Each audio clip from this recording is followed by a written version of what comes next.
All right. Hi. Good evening, everyone.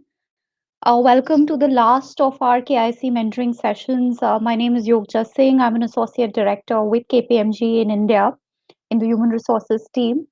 Some of you may be familiar with me by virtue of mentoring sessions that we've been doing earlier. I've been interacting with you.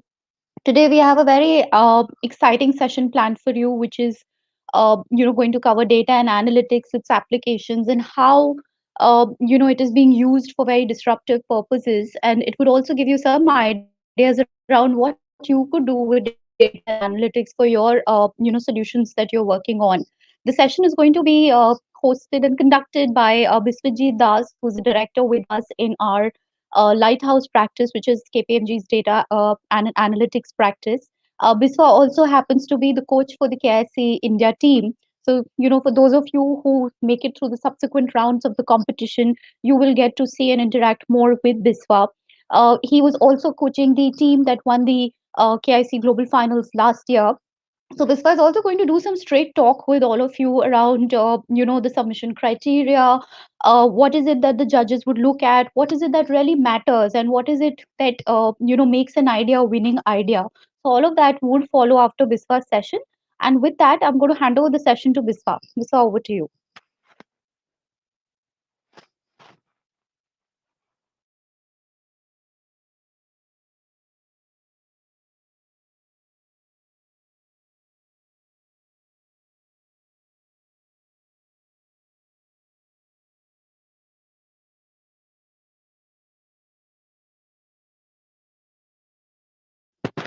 So while we wait for Biswa to come up, do use this opportunity to ask him all the difficult questions that you have around your submission, your ideas, the criteria. Some of you have, of course, got those addressed in the previous rounds of the competition. And some of you at this point of time, this stage, also grappling that you are possibly looking at a solution on technologies that already exist, or some ideas that already exist out there. So how do you make yours unique? uh, you know it'll be a good idea to consult Biswa on some of those some of these doubts that you're having, some of these clarifications that you need around what would be a good strategy for you, and what is it that is really important to the jury at the end of the day when they sit at the other side of the table to evaluate your solution, and how do they really compare teams, how do they really what really matters to them, and what is it that really makes a difference to the jury. So I think we'll just give this for another 30 seconds to a minute to join us.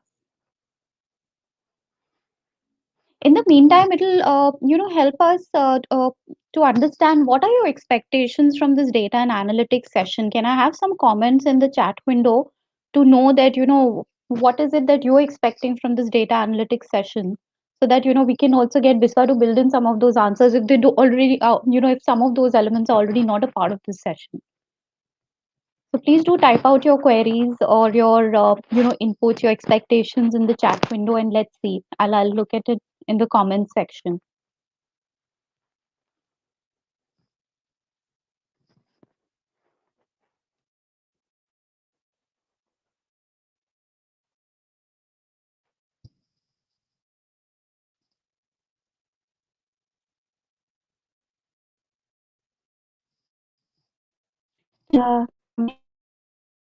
Because I am not to see anything that's come up in the comments window yet.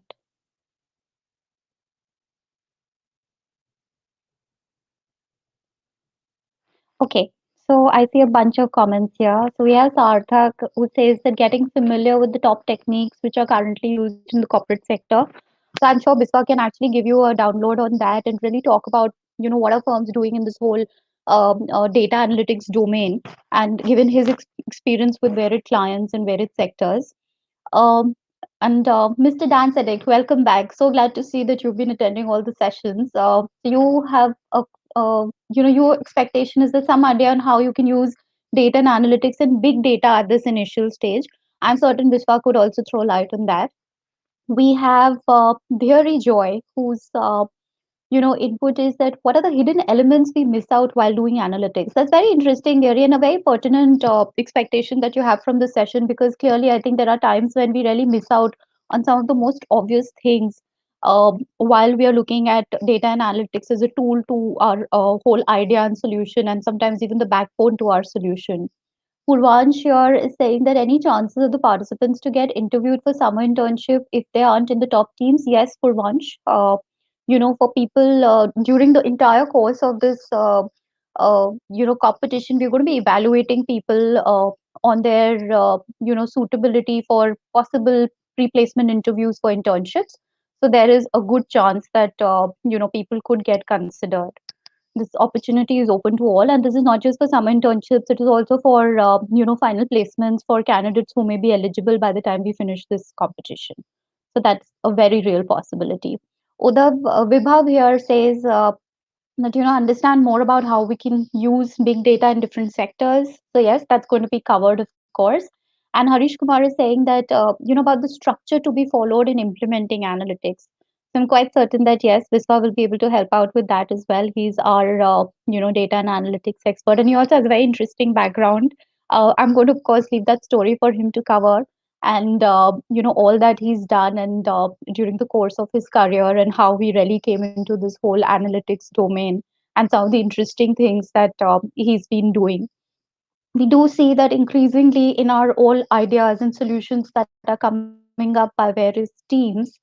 We do see teams increasingly using data analytics, and that's becoming imperative. That's the need of the hour, because if one has to really make a solution realistic, then the whole idea is to really have data to back it up, to do that analysis, and to showcase that this is a feasible solution, this is a realistic solution. We have Arpita Panda who's saying that understand the importance of data analysis in any stage of development in any sector. Fair point, Arpita, and absolutely, I think that's very important. We will cover that in this session. Narayanan here is saying that the exponential growth of data analytics in the market today, especially with the AI and ML fields, have having more demand. So yes, I think we're going to talk about how this has grown and why is it becoming so important, Narayanan. And Biswa is going to really, talk about how this industry, how this field, is really out there, and why is it so important for clients? Why is it so important for businesses to thrive, to sustain? And why is, what are some of the things that we need to be mindful of when we're looking at data and analyzing it? Varun Agrihotri, can there be an over reliance on data, and how to identify when this is happening? Absolutely, Varun. I think that's another flip side to the whole piece when you're working on data analytics. So we will get Bisa to talk about that as well. Sarthak says, where and how deeply can data analytics be used throughout the journey of the product development, like identifying issues in sectors, then market research. So that's a good point, Sarthak, that you brought up, and we let Biswa walk you through these phases as well, as to especially when it comes to product development, as to what point do you start looking at it, and what point you bring it up, and how much reliability and should we have, and what would be also an ideal sample size, because there are some prototypes where uh, uh, what I've been seeing and hearing from most of you is that some of you have prototypes wherein to develop the actual product or the prototype is going to be a very expensive affair. So if you're looking at doing something which is a smaller sample, or a make do prototype, then how do you really approach it? So with that, I'm just going to do a quick check if Biswa is here. Biswa, we can't see you though, unless it's a problem at my end. So I'm going to let Shweta confirm that for me.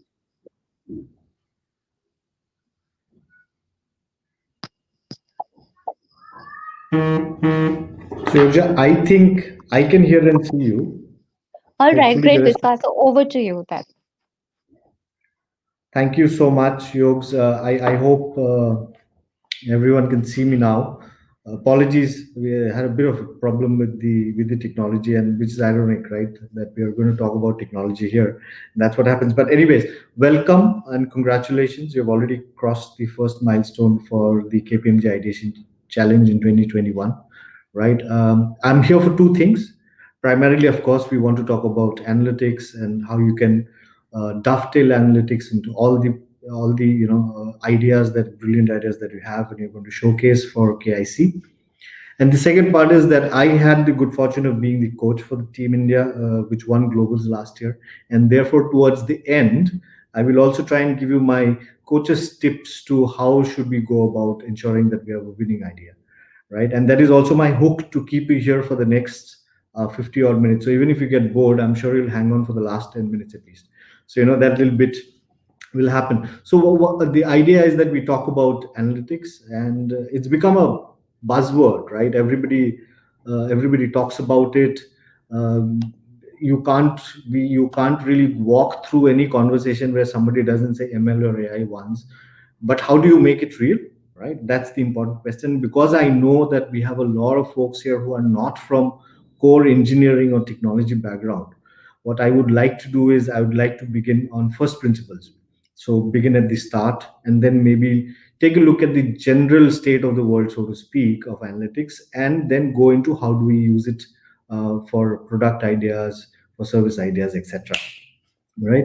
So the moment you talk about it, if you ask somebody, what do I do with analytics, how do I use data, etc., you get a lot of advice which is confusing and contradictory in nature. And I'm sure you've faced that, right? I'm sure you've asked somebody, what course should I do to become analytics ready? And you get so much advice that you end up becoming confused, right? But also, the fact is it's a very wide field, and we'll talk a little about that towards the latter half, right? So therefore, it's important to figure out which area you want to focus on.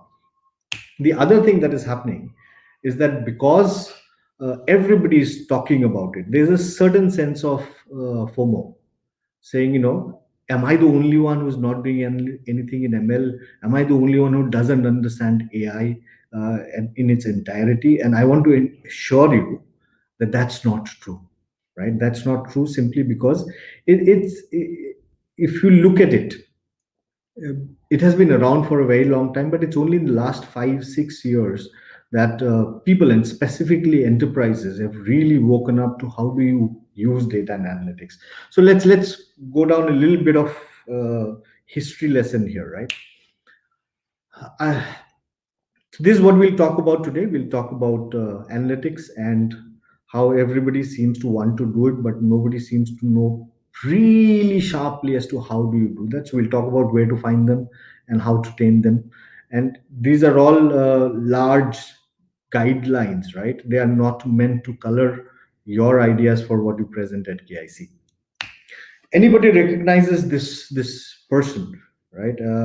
If this had been interactive, I would have asked you this question, but I'm sure a lot of you do, especially after you have seen the movie on Netflix. His name is Alan Turing, right? He single-handedly given the credit for ending the World War long before it would have otherwise ended through the Enigma project. So, and that on the left is an actual reproduction of a paper that he wrote in the 60s.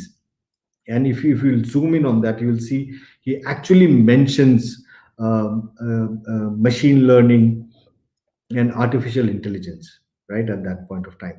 So 60 years ago, more than 60 years ago, he was already talking about ML and AI, right? But how much progress did we really make? So if you look at our greatest achievement in AI, it's probably a Alexa or a Siri or a Google Assistant, and which is more than 2 decades of research, $1 billion of investment, and even now we don't have any product or a service which actually crosses the threshold of saying, are they good enough to mimic a human being, to be mistaken for a human being, right?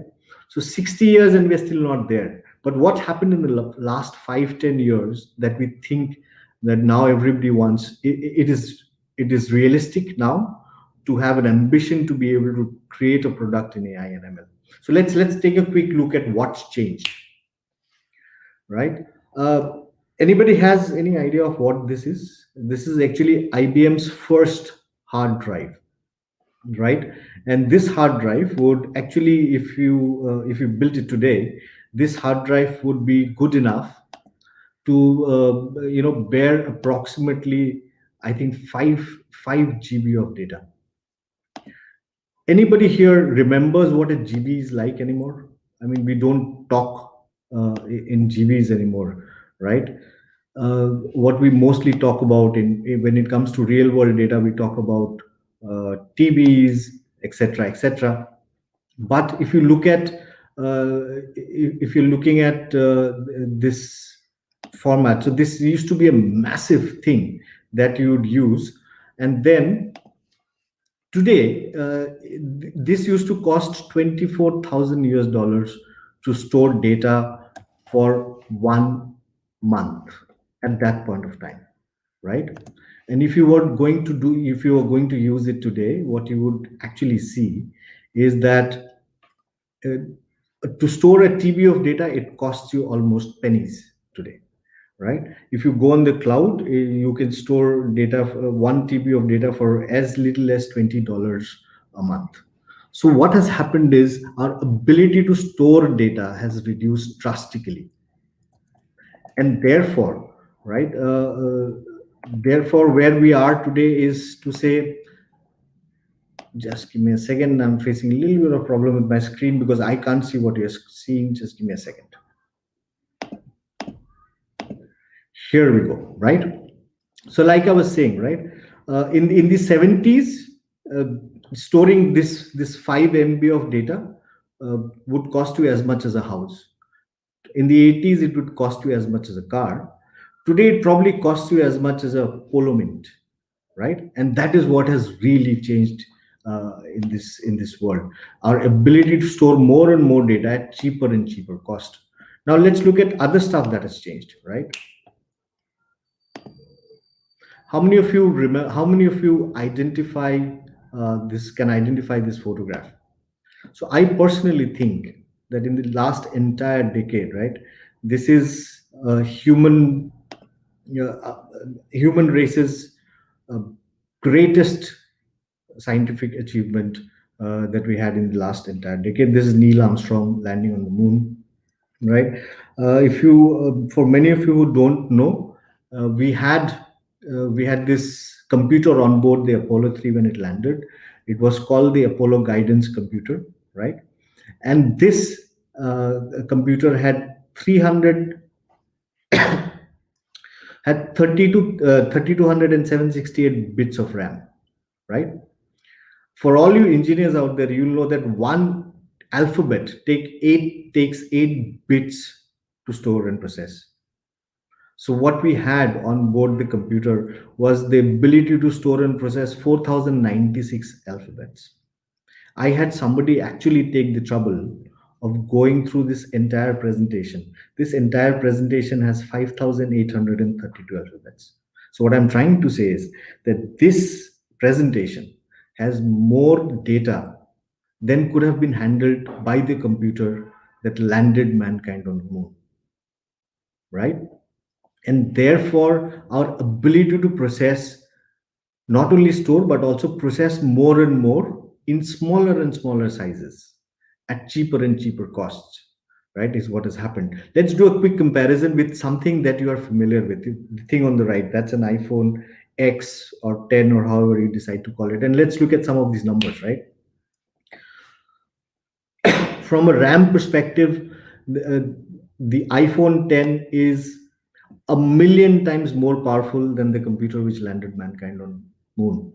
From a RAM perspective, it is 7 million times more powerful, and it has 100,000 more times the processing power of the computer that landed mankind on moon. Right? So that's the sort of processing power that we are talking about today.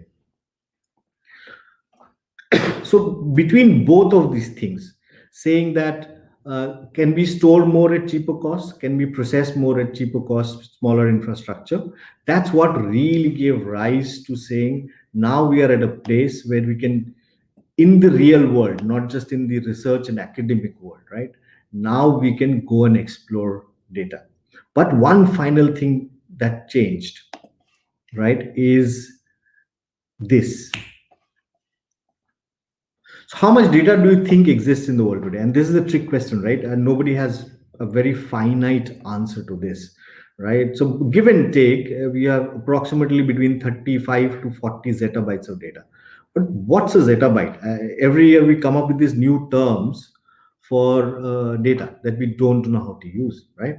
So one zettabyte is 44 trillion gigabytes. But then, what's one gigabyte, right? 1 gigabyte for all of us who in the pre-piracy days would use torrent, that's like one Hindi movie. So therefore, one zettabyte is 44 trillion Hindi movies. But that's the surprising part is this, right? 90% of all the data that exists in the world today was created in the last 2 years. And that's the pace at which data has been created.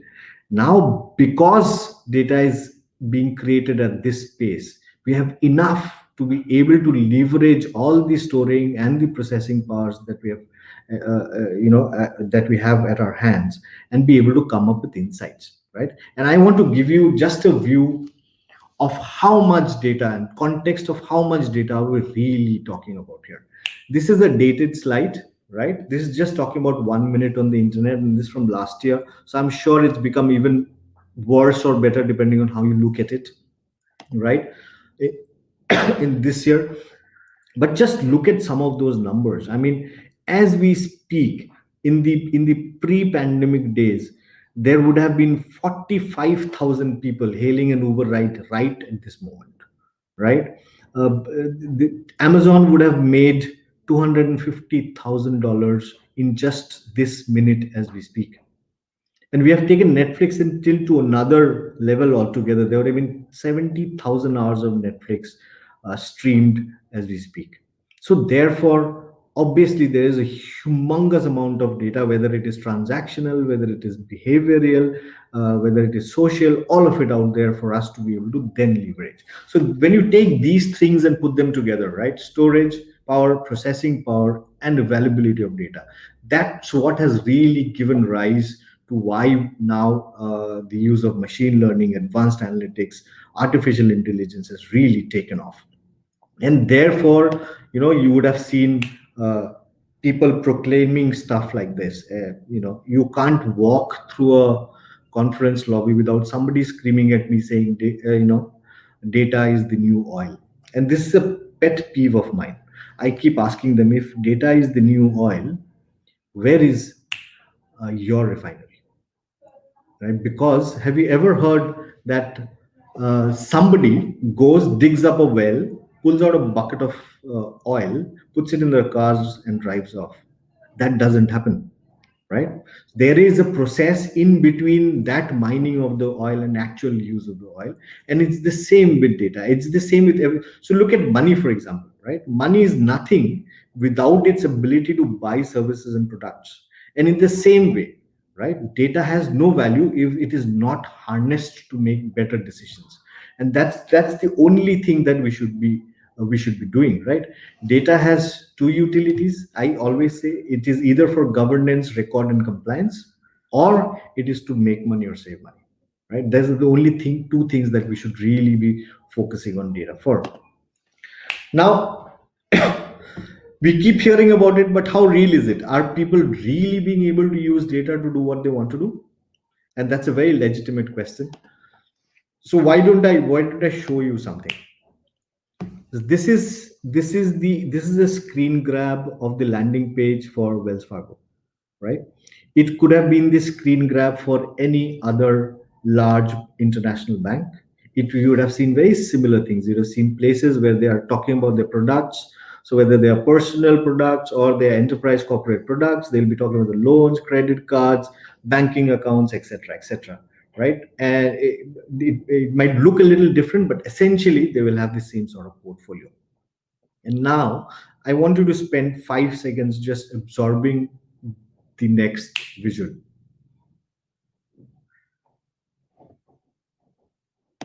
What these are, and this is not an exhaustive list, what these are technology startups which are slowly hiving off one of those product portfolios with focus. Or what is common to all of them are that they were all built in the last 5 to 8 years, that they are 100% digital with almost zero brick and mortar presence, and that all of them focus on one problem that a bank's client has. right? Jamie Dimon, who was the CEO of JP Morgan Chase, used to say Silicon Valley is good at getting rid of pain points, banks are good at creating them. And that's what everybody is focused on, to say, is there a pain that people feel? Can I use technology slash data analytics slash AI/ML to be able to solve it, right? And can I have very, very light on ground footprint? And that's what we are talking about. Find a problem that people have, figure out how can you solve it with technology. And that's the essence of the entire KIC challenge, right? That the problem has to be real and the solution also has to be real. It's not a pipe dream. So from there, let me give you my quick views on what makes a winning analytics use case, right? So I'll give you my quick and treat them as general guidelines. Of course, there will always be exceptions to this. So my uh, tip to you is make it real. And let me give you if you'll just go back, yeah, make it real. And let me give you a quick example of what I mean by it.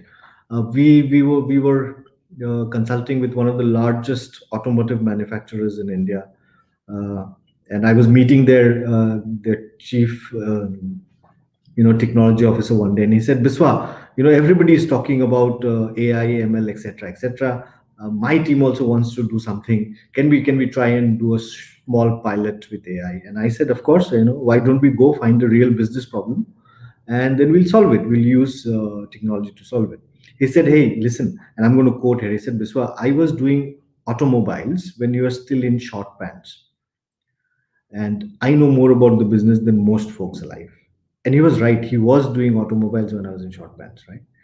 And so therefore I said, then brilliant, you give us a problem. So I don't know if any of you have ever visited a car factory, but if you go there, you will see that they have this long conveyor belt on which you have these car chassis just moving, and robotic arms which just go around painting them automatically. Now, the quality of air in the paint shop is very, very important. And once it breaches a certain threshold, the entire conveyor belt comes to a stop. And it costs them lakhs of rupees every minute that the conveyor belt is stopped. So what they did is, what we did is we put in sensors, pulled all the data to the cloud, built a very sophisticated algorithm, which before the air quality actually breached the threshold, around 10 minutes before that, we would get a warning trigger which says, hey, listen, your air quality is going to go bad. So we were very happy with it. We took it to the big boss of the paint shop, right? And we showed him the entire POC, and he looked through it and he said, brilliant work, guys, very cutting edge in technology. And whatever money you spend on the pilot, don't spend it from your budget, take it from me. And then he took a pause and he said, but as of today, it is absolutely useless for me. You will tell me 10 minutes before that my conveyor belt is going to stop. My foreman will tell me 10 months, as of now, my foreman can tell me 10 minutes later that the conveyor belt has stopped. But the fact is, the conveyor belt will still stop and I'll lose lakhs of rupees. The day you have a solution where my conveyor belt doesn't have to stop, that's $1 million idea. And that's what I also want to tell you guys. We get so enthralled by the beauty of our technology creations that we forget that they finally need to have a real life application. So therefore, keep it real, right? The second, keep it contextual, right? And I'll tell you what I mean by that. uh, when we are trying to sell a product or a service, we are essentially, and this I'm oversimplifying it, but this does not change, doesn't matter what you're trying to sell, we are essentially trying to address four things. What, which is to say, what is the product or the service that I'm going to sell? Who, so therefore my target base, who will I sell it to? When is the right moment that I need to approach him when he has a specific need, and how is the channel through which I will reach him or sell him, right? And in today's world, the when and the how in many cases becomes more important than the what and the who. And I'll give you an example. I Most of you won't know, but there is this brilliant business called First Cry, right? And I think around 8 9 years ago, They had the third round of funding, and because the founders were, distant acquaintances of mine, so with some bit of curiosity and not a little bit of jealousy, I actually said, hey, listen, why don't I see what they're doing? So I logged on to the website, and like any other e-commerce site, they ask you for your, email ID, phone number, etc. I did all of that, and I looked through it. Very nice, e-commerce site to be able to buy anything and everything for infants, right? I didn't have a child, so I looked at it. I said, great product, and I logged off. Since that day till today, right? Come whatever may, every day in the morning, I would receive an email from First Cry telling me how they're God's gift to mankind when it comes to nappies, when it comes to rattlers, etc. Right? And I still don't have a baby. So it's all spam for me. But if you think about it, it might seem like a very tiny cost to send me an email, but they're not just sending me an email, they're sending millions of people emails every day. And all of that is a cost because there is collaterals, there is infrastructure, there are people who are designing those collaterals, etc., etc. So while it might be a single or double decimal paise cost, they all add up over a period of time. And maybe it would have just been cheaper for them to say, hey, Biswa, here is a all expense paid return trip for you and your wife to Bali. Go make a baby, come back and buy our nappies. Right? It would probably have been cheaper for them. But think of it like this. Think, say, for by God's grace, if I was to be blessed with a baby today, right? I would have it at one of the maternity. They know that, they know my address, they know my email ID, they know my phone number. I'd be having it at one of the maternity hospitals in Gurgaon, which is where I stay. And they would, and if they had tied up with all of those hospitals, they would have known that I was having a baby. So think that for 8 years they didn't send me any communication, and the day I had my baby, they send an email saying, hey, Biswa, congratulations on the baby. Right? You have a lot of responsibilities now and a lot of stuff to take care of. Let us take care of one of those important things for you. Let us handle all your nappy problems. What would I have felt at that point of time? I would have felt this is a communication meant for me as a unique individual. These guys know me, right? And I would have the propensity for me to accept that offer would have been so much more.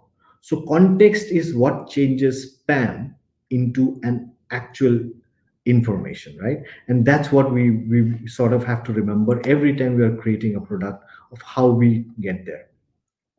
Let me My third and final is always use data in context. And therefore people say, there is a lot of historical data, should I just sift through it? And then I am also getting a lot of real time feeds on what people are doing right now, what they're clicking, what they're reading, etc., etc. How do I use it? So I call this my milk and wine theory, right? So you have data in motion and you have data at rest, which is historical data.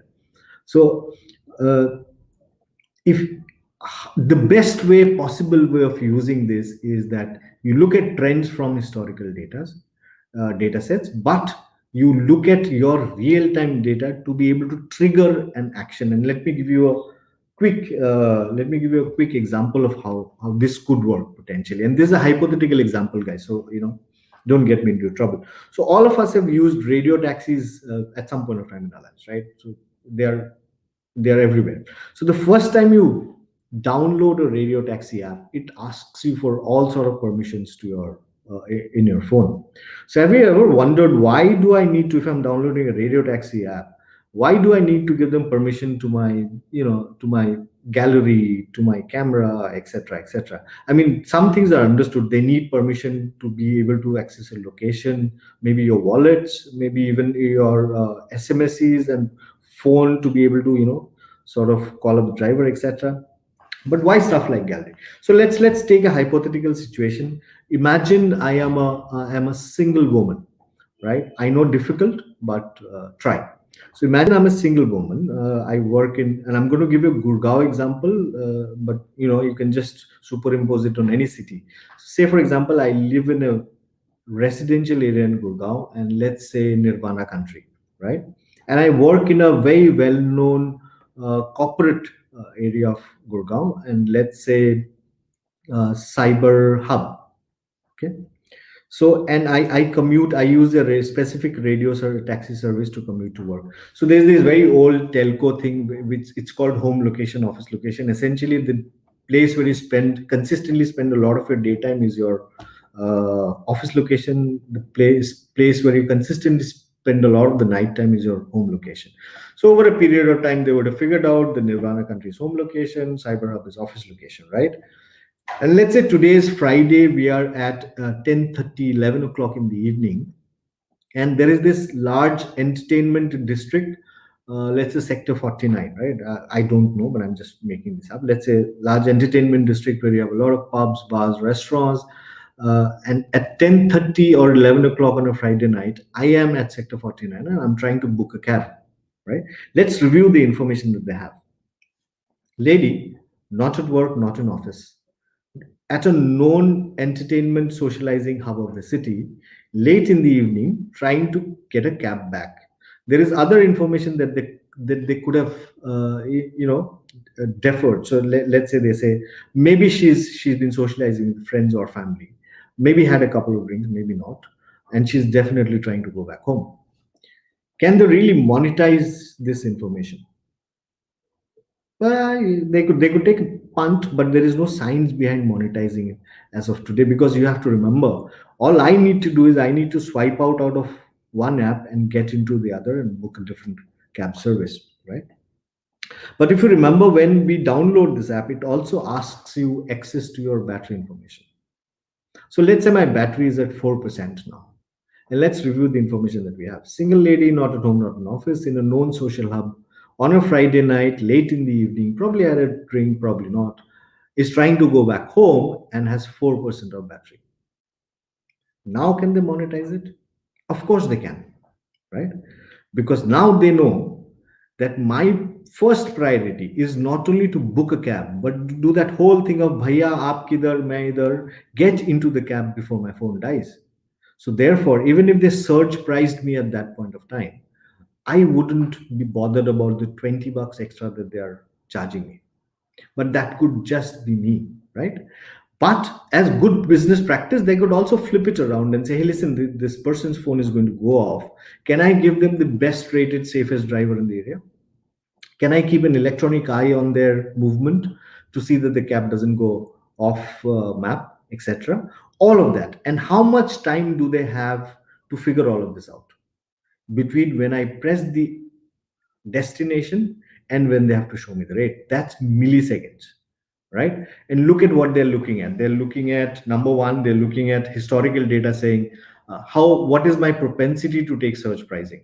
They're looking at historical data to say, is this his home or office location? Is this her home or office location? They're looking at citywide data to see, where am I right now? Does it have a tagging saying it's a social, it's a corporate center, etc., etc., right? They're also seeing, what is my stretch of wallet in the past. If they've given me a surge of 20, is that the stretch, or a 30 or a 40 or a 50? Because it will be different for everybody else.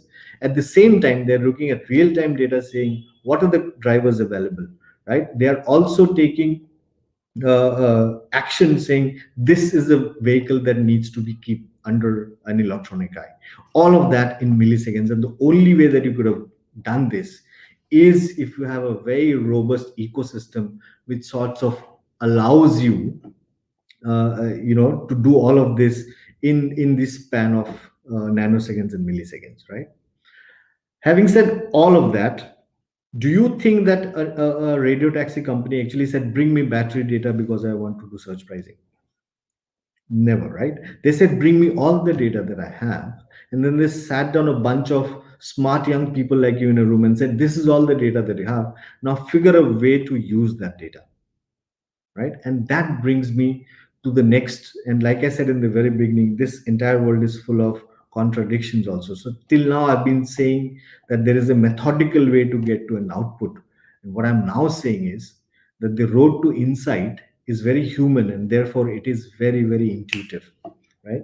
And every time I try to sort of explain a complex concept, I always go back to this gentleman because I think he does it best. So if you look at this comic strip, right, he has a real-time input saying mom is taking a shower, and then he goes back to historical data saying, as a pattern. When mom is taking a shower, what does that mean? It means that she's going to go out tonight.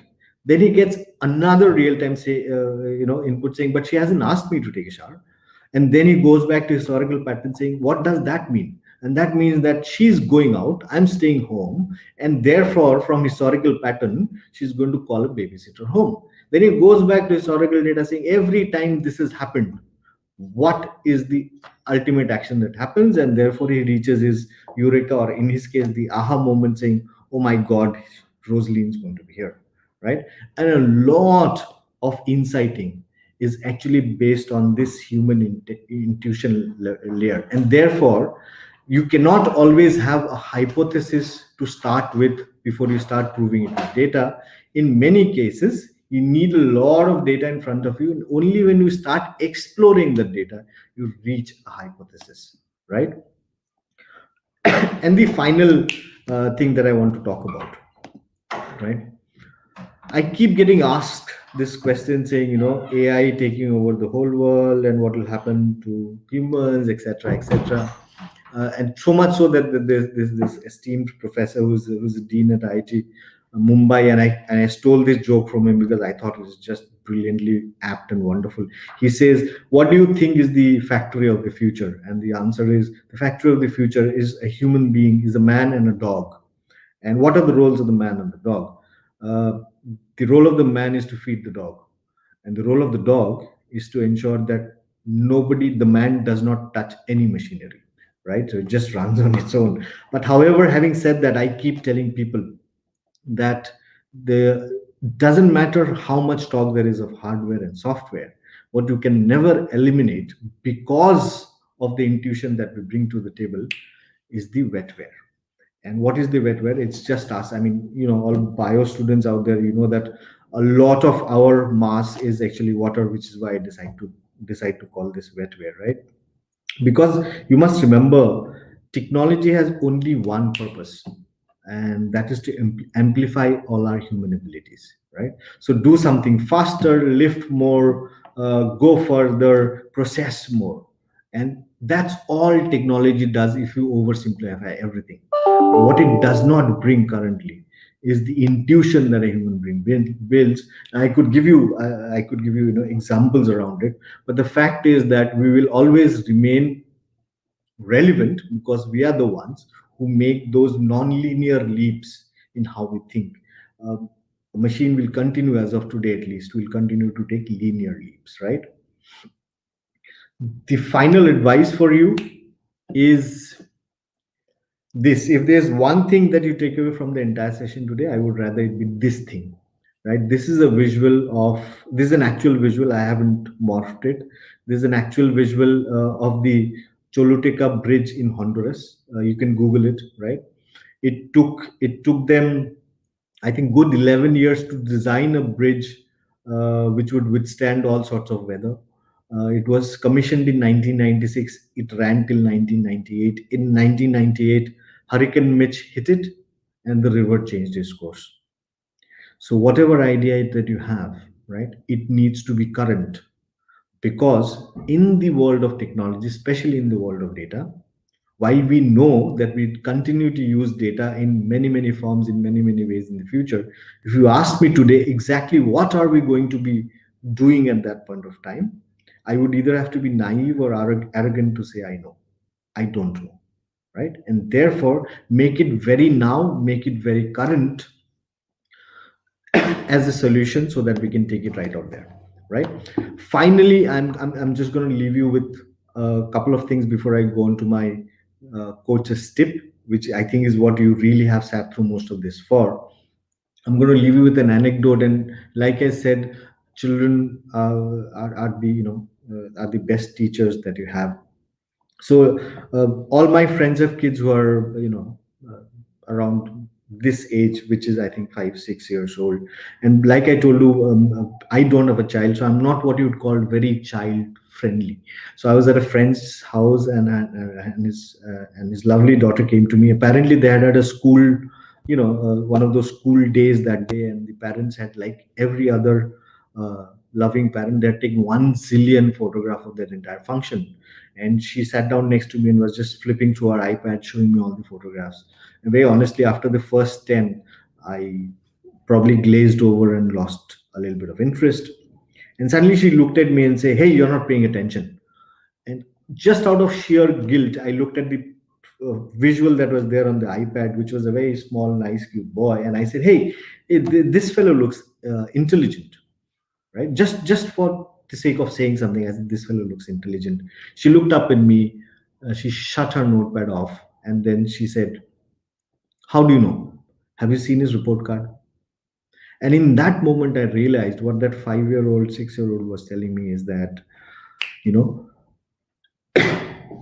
without data, you're just another person with an opinion, right?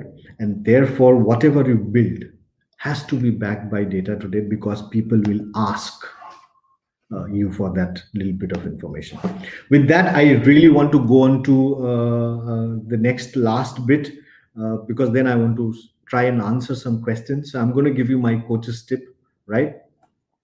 Um, Number one tip is, don't retrofit technology, which is to say, don't take an idea, and because this is a technology challenge, don't say, "Hey, now listen, can I shove in little bits of pieces of technology here, pieces of digital there?" That will not work. It will become very transparent.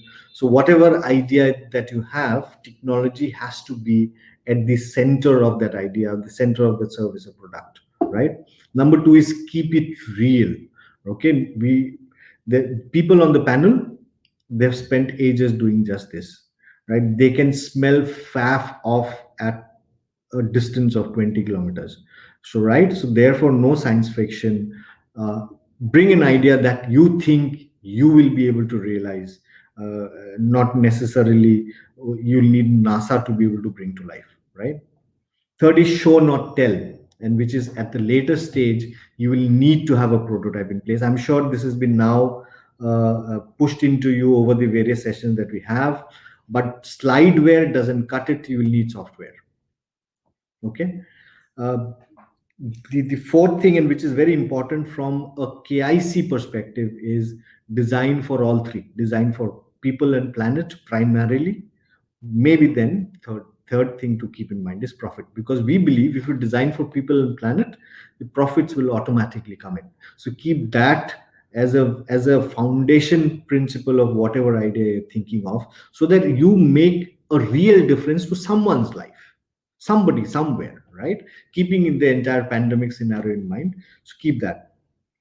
And don't try, just because now we are talking about AI, etc., etc., don't say, "Hey, listen, while I'm a business graduate, why don't I quickly take a crash course in Python, figure out how to write code for ML, and then go and make something in ML." Don't. Do what you're great at. For all other help, reach out to people. You'll be surprised at the sort and the quality of help that you get from your own communities, for people who are great at doing different things than you are. That's the whole idea of community collaboration. That's the entire idea of what we're trying to do, right? So don't try to do all of it yourself. You contribute the stuff that you are great at. Bring in other people who are needed, who are great at other stuff that they do, right? And finally, in your pitches, don't forget to bring reference to context. And I'll tell you what I mean by reference to context. Okay, I have seen pitches which have a lot of numbers, which have a lot of figures, but our human brain, right, is not inherently wired to do nonlinear calculation, to look at, I call them fuzzy numbers, right? Sometimes you can't figure out the magnitude of those. And let me give you an example. If I asked you to tell me the difference between a million, a billion, and a trillion, would you be able to tell me right away? Right? So if I just, on screen, they look like a one followed by a bunch of zeros. And when you're trying to make a point between a million, billion, and a trillion, I'm not sure everybody in the audience would instinctively grasp it. But if you were to contextualize it and say, "Listen, if I gave you these terms in the context of time, right? Let me show you what the difference is. A million seconds is probably 11 days and some 14, 15 odd hours, right? A billion seconds is 31 years. There's a huge difference, right? Do you know what a trillion seconds is? It's 31,658 years. That sort of brings in the context for somebody to say, oh my God, if you're going to jump from a million to billion to trillion, you're actually not jumping hundredfold and hundredfold. The gap between a million and a trillion is massive. So keep that in mind, right?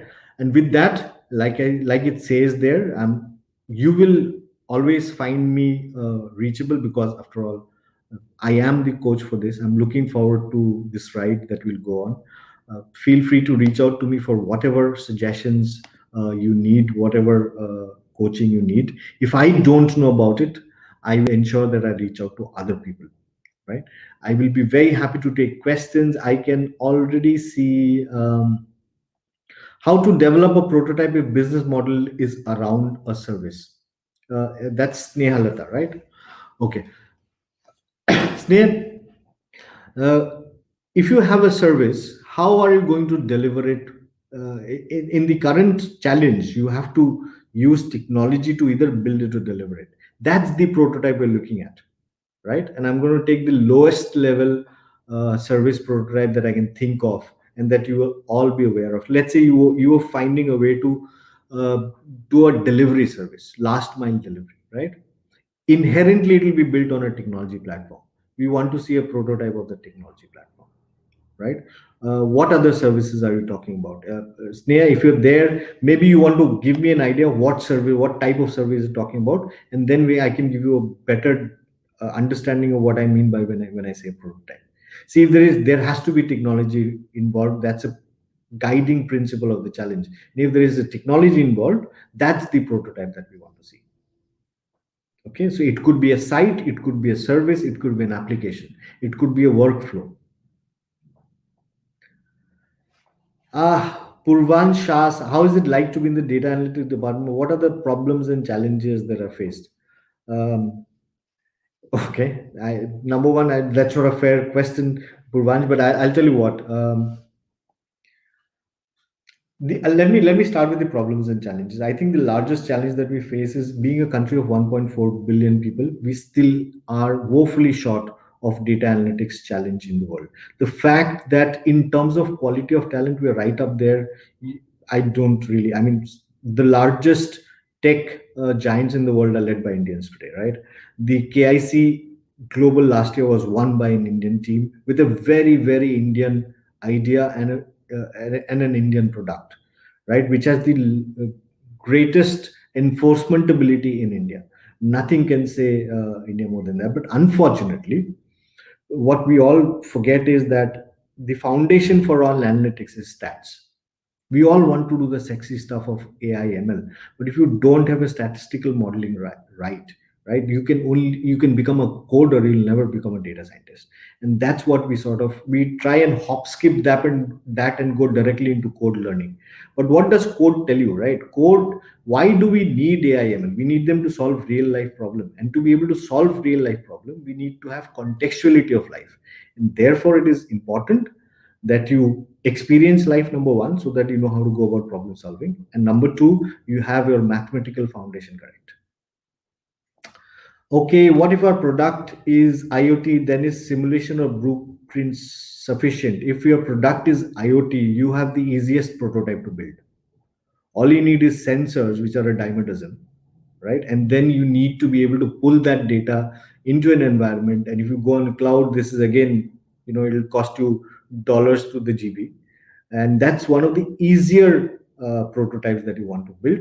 A blueprint at a later stage, it might be okay now in an ideation stage, but as you progress, a blueprint will not be enough. Shubham, does that answer your question? Okay. How can we ensure data quality? While I do not, so Arpita, I'd love to answer that question. While it might not be directly relevant to this forum, but the fact is that there is only three ways to ensure data quality, right? One is fix it at source. So whoever is the generator of the data, fix it there.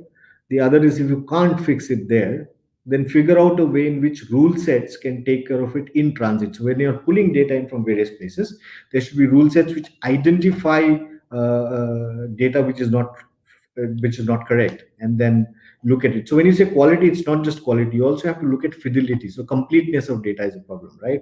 Timeliness of data is a problem. So can we have a rule set which sort of, ticks all those boxes and gets it through?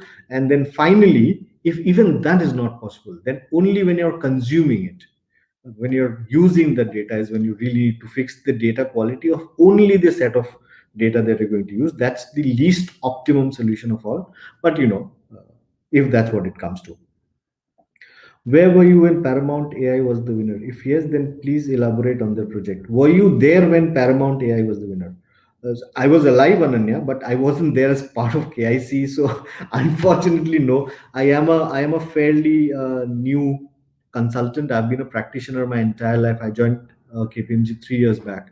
Before that, I was a practitioner working with large telcos and banks. And before that, I was a bartender. I started my career as a bartender. So no, I wasn't there when Paramount AI was the winner. But we can find out from you. I'm sure Yogja was there. She has been there since the inception of the project. Yes, Biska. So Paramount AI was the team from Canada that won, and this was in 2018. Uh, but happy to Ananya specifically address any queries or offline for that you may have, and they have a lot of information available on Paramount's idea also online. So do feel free to reach out to us separately. Okay, okay. Narayanan, you say what do I mean by retrofit? Okay, let's say you are a textile engineer, Narayanan, right? And you have this idea for a brilliant, material which is anti-sweat, which is anti-heat, which is anti-flame. It's a brilliant product by itself, right? What you could possibly do is, because you wanted to enter it into KIC, you say, now what I'll do is I'll implant a sensor into it, which will make it a wearable. Inherently, the idea is not technology, right? You have taken a brilliant idea, which by itself is a brilliant idea, but not necessarily a technological idea. And you've embedded one very small piece of technology to make it qualify. That's what I mean when I say don't retrofit technology, right? It has to be a part of the basis of the product or service that you're correct. Since the lockdown in our cities, getting sensors is difficult. Shubham, if you get in touch with my team, I'm sure we'll be able to put in touch with people who can get you sensors, because they are all now online. They are at the edge of technology, right? I'd be surprised if you don't get sensors there. I'm sure we can put that, for the IoT solution. Can How can we reach out to either of you post this session? Yogja, I'm looking to you for the answer to that. Sure, Biswa. So we are all available online on LinkedIn. You can also reach out to the Dare to Compete team with a specific request and the query, and we'll make sure that we tackle it. Okay, and the last comment, health ethos by N14, right? I'm just gonna say, uh, that's my favorite comment, health ethos. Thank you so much. I wouldn't know about the insight, but I'm definitely looking forward to this. Also because I think, folks, some brilliant work is being done in AI in the healthcare sector. Hopefully someday I'll be able to talk about it. For example, one of my favorite things is there's this team in Australia, research team in Australia, which is working on a solution for visually disabled people, impaired people. So this is an optical camera which is hardwired into them to be able to give them feedback of what the camera is saying, so that they can see shapes and obstacles and can walk around without a walking stick. I think that's what technology was always meant to be used for, right? There's this research team in India which is developing this exoskeleton which will help people who have paralysis of the lower part of the body walk again. I think some brilliant work happening there. So if your name is not just for the heck of it, and you're actually working in the healthcare sector, I think brilliant. To how much extent our idea should be related to the pandemic? The short answer to that is 100%. So Akash, I hope that clears it off, right? It's part of the when you look at the guidelines for it, it is 100% supposed to be related to pandemic, but not necessarily the situation we are in now. So there will be certain changes in the world which happens after, even after the pandemic becomes a little better, a little more under control. So your solution could also be a solution for that point of time, not just necessarily to do with lockdowns and social distancing, etc. The world will change after the pandemic, and your solution could be an addition to that change to make it better. Any insights on problems in the fintech domain that can be solved, which can help people in the pandemic? Now, Purvanch, I would love to answer that, but wouldn't that be cheating? I mean, the idea is supposed to be yours, not mine, right? So let's work on that. Post the KIC, I'm very happy to take a separate session only on fintech and what's analytics doing in fintech. Health ethos, you're a physician, so it's a double whammy for you, right? Physician, you're in a technology competition. I think it's going to go great for you. Akansha says, if our idea is in the social sector, what funding options should we look out for? Akansha, let's take it one step at a time, right? Build a brilliant idea, road test it with people, and KIC is a brilliant option to road test it for, right? If you are the winner, we will help you look for. One of the things is that not just the winners, right? The top teams that finally get through to the final round, we will get you conversations with people who fund startups, right? So private equity players, etc., etc., seed funding managers. You can always look for funding there, but that shouldn't become the aim. If you have a good product, you will always get funding. If we have a physical product, will its 3D SolidWorks model work as a prototype? I'm going to answer that with a slight caveat, Sarthak. If the product, say for example, if you're trying to build an EV, an electronic vehicle, we don't expect you to make a prototype, right? But if it is doable, a prototype is doable, you should definitely see. A prototype is not a mandatory qualifying requirement for the project, but in our collective opinions and experiences, and I'm sure Yogja will back this up, if you want to win the entire project, right? If you want to win the challenge, we have seen that teams which have a prototype stand a much better chance of winning the project, because that just makes it real, right? But yes, of course, again, like I said, if you're thinking of something which cannot be turned into a prototype and it's justified, we are absolutely okay with that. Yogja, I think I'm just 2 minutes over time, so that's not bad, keeping how I can't stop talking in mind. So Yogs, maybe you would want to round this off.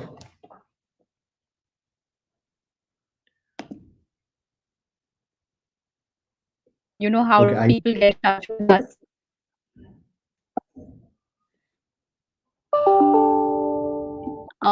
Also, you can reach out to the data complete team with a very specific query that you have, specifically requesting to us. We'll be happy to reach out to you and address that query.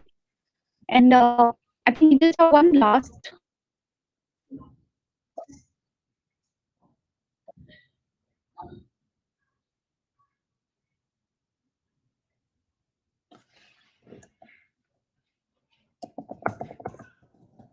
round.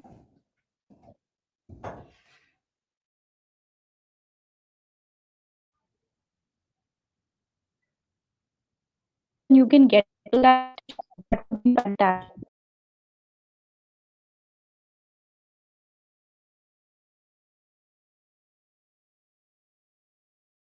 What timeline by when you see yourself putting that app together and being able to showcase it? Say maybe in the next round or so, that you would be possibly you'll get it in the next round.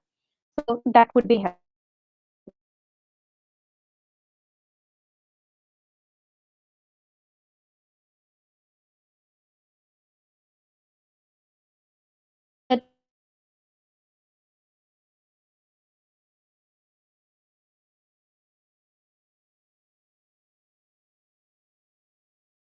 Said, and this is